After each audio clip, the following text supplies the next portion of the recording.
Hey, everybody, and welcome back to Wesley the Writer. I'm Wesley, and I'm really thankful for you clicking on this podcast. I really hope that you enjoy what you're about to hear.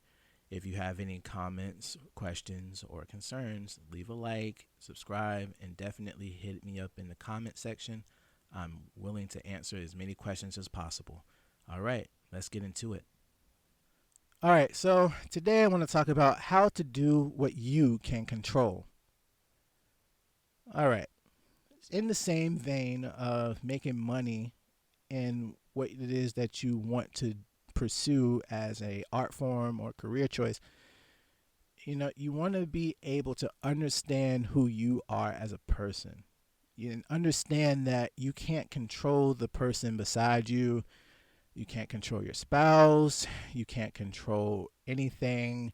You can't control the weather other than yourself. You can control your emotions and you can control your time.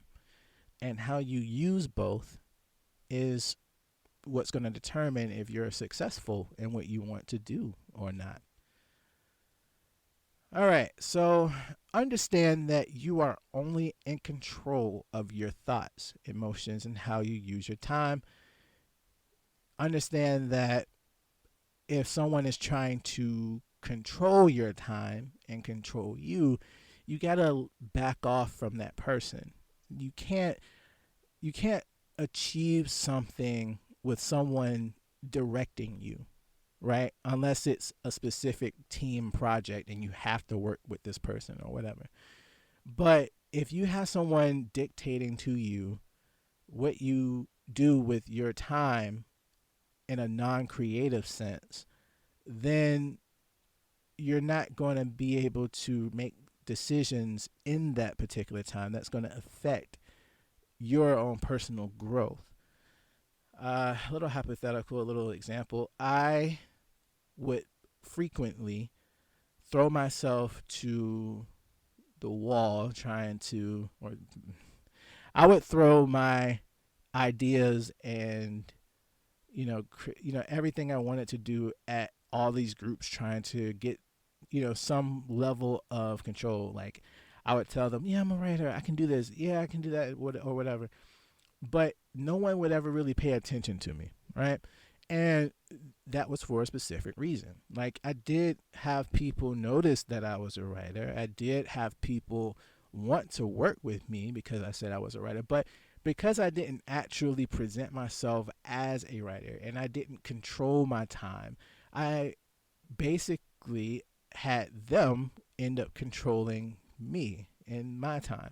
I wasn't put on the writing team. I was put as a helper on set or wherever. I was just the guy you call when you need something to be moved. I was the gopher, as you will. And I did not have the same respect on set or respect in life, as such, as a writer, like I had wanted to have. And so, because of that, I ended up not where I wanted to be, and I ended up doing what I did not want to do. And that's important to realize because it's only when you control that part of yourself.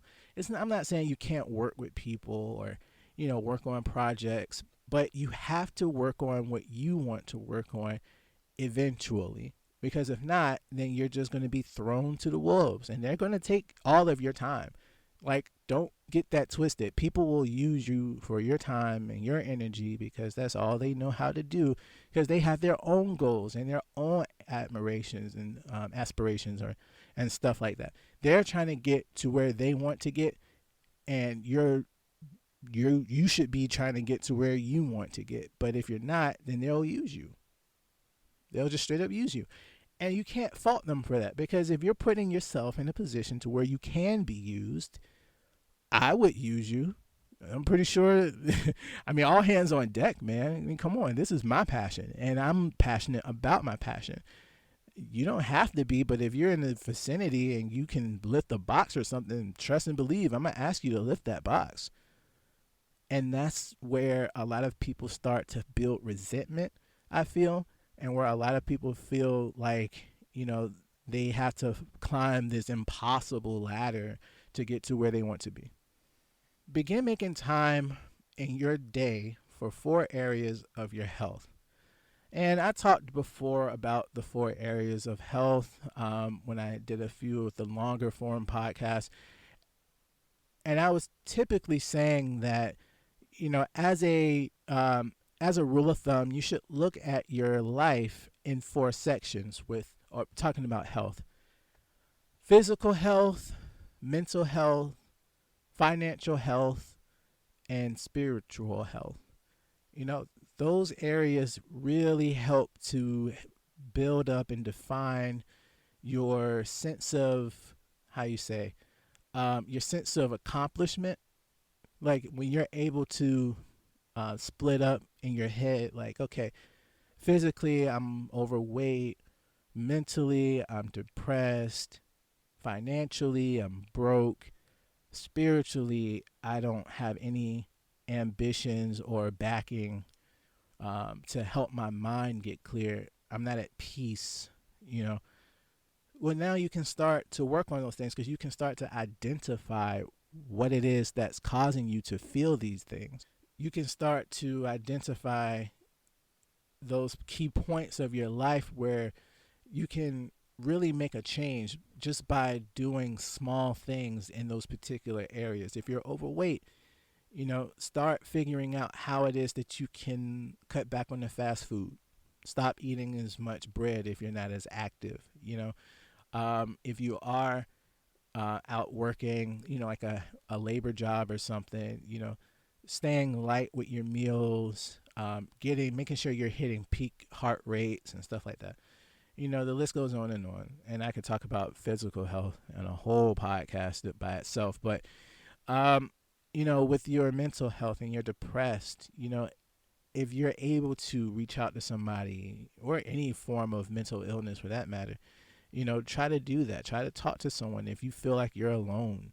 Trust me, that you're not alone. You just have to reach out. You have to find somebody to talk to and find somebody to get you some help. For me, I find my help in the church a lot, especially if I'm having moments where I feel, down or, upset about something in my past or whatever. That's one avenue that I use for that. But it could be anything, a hotline, however you want to play it. With your financial health, understanding, actually understanding what money is and how it's routed in your daily life can go a long way. Having a base budget of what you can spend, understanding that you have to make 3 times the rent or 3 times the mortgage in order to be clear of most bill issues. And if you're not making that much, then maybe you look at reducing your living expenses. Find somewhere else that's cheaper.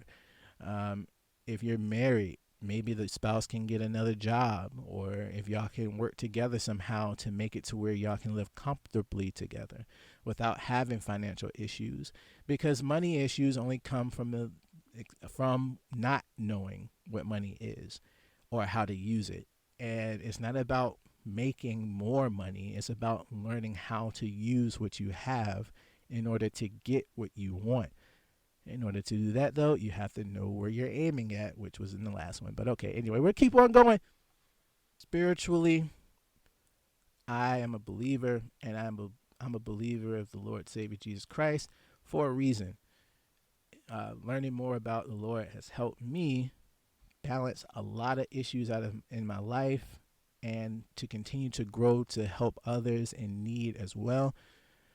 Peace is something that we're always chasing after, and we have to make sure that we have a spiritual grounding so that we have reasons to actually want to get up in the morning.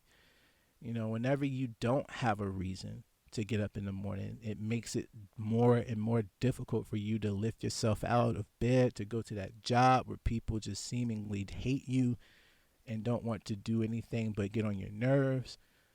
And for the majority of the generation coming up now, and about half or so of the millennials, finding a religion is it seems like it's useless. I've noticed for most people, it seems like people feel that structure is not a good thing. But when you structure your life, especially when you structure your spirituality, you start to notice that things become easier to manage. When crises happen, you're not falling all down and hoping that the government bails you out of a situation, or that you don't feel like this impossible boot has just laid its metaphorical feet over your entire life. That's the reason why we go to church, why we go to mass, why we do whatever.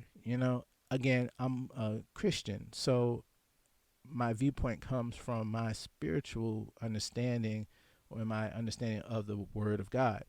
But for others, however you want to, go about your belief structure, you have to understand that that's just a key component of being a productive member of society. You have to have things like that, because if you don't, well, you're just going to crash to the wayside in most senses. Or whenever a storm comes, it'll just wash you away. Oh, woe is me. A little sarcasm. But I hope you get the point. I really hope you get the point. Give your time to people who encourage you, not to those who complain. If you give your energy to fighting and fussing with the person that you live with, instead of giving that energy to your work or the people who are interested in your work, you're going to feel miserable. You're not in control. The person who you're arguing with, the person who you're trying to change, they're going to make you or keep you in the position of being their outlet. And you don't want to be somebody's outlet like that. If anything, if you want to be somebody's outlet, or somebody comes and just pours everything out onto you, get into a relationship with a person off of a spiritual basis where they can actually throw off that weight to you, and you can help them come to terms with the stresses of their life in turn. A push-pull relationship like that helps develop stronger minds, especially when you're talking about learning how to govern your life before you even start talking about money. You'll want to put your energy into a relationship that's meaningful in that sense, not a relationship where every time we see each other, we're either fighting or we're giving ourselves into our base needs. You understand what I mean by that? A lot of people operate off of their base needs for, just being a human on earth as an animal. Fighting, eating, sleeping, the other form of sleeping. All of that stuff is base, and it's not what you should focus on whenever you're trying to do something on a large scale creative level. You want people who are in your corner, who are going to be able to give you feedback and help you to grow in whatever it is that you're pursuing, and you really just should focus on that part. If you have people in your life who are putting you down, or if you're putting people down, stop it, separate yourself, and focus on what it is that you can effectively control. In conclusion, your time is a valuable asset and the main source of wealth in the world. Time, not money, it's time. You're always after your time. Stop trying to fight for more money. That does not solve any problems. I'm just letting you know that now. Yes, I'm talking to you, Mr. I want to go to the employee rally for $15 an hour. That's not going to help you. You're not getting anything out of it. The only thing you need to be doing is focusing on how you can turn your $10 an hour into a passive income, or at least put that $10 an hour to work to help you get to what it is that you're after. It doesn't necessarily have to be money, but since we're talking about money this week, we should be talking about how money works, in the sense that you're not putting your efforts into getting higher positions into a job because you don't even want to work the job. You're just looking at a paycheck. You're trying to get to a point where you're doing what it is you want to do. You're trying to get up and get out. You're trying to use what you have in the moment in order to get you to where you want to be in the future. I'm not working as a janitor so that I can be a janitor for the rest of my life. I'm working as a janitor so that I can have a business underneath my family name that can help my children work and get themselves together in the same vein while I go off and do my radio drama, audio drama, podcasting, movie stuff over somewhere else, you know? And that's not a bad thing, seeing as though the janitorial thing is my family business.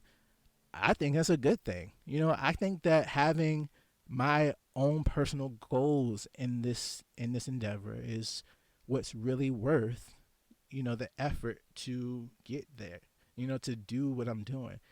I think that my children will be beneficial to that in the sense that they have a job that they don't have to go out and fight for or maintain that hard. Now, if they mess up, I'm going to fire them. But, it's just that part. It's that part. So this is going on long enough. I could talk forever about this stuff, but just remember, all right? Just remember, you have to focus on yourself and you have to do what you can do. Don't worry about what everybody else is doing. Do what you can control. Remember that. Do what you can control. And you will be like 10 leagues ahead of the one person in the soup line complaining that prices are too high. All right, y'all. Stay up. I'll catch y'all in the next one. Peace. Hey, guys. Thank you very much for listening to the podcast. If you wouldn't mind, I would appreciate it if you left a comment, a like, and even think about subscribing. I will be putting up content like this and other forms of content daily and weekly as far as the short stories and stuff goes. So stick around and I'm sure you'll have a good time. Thank you.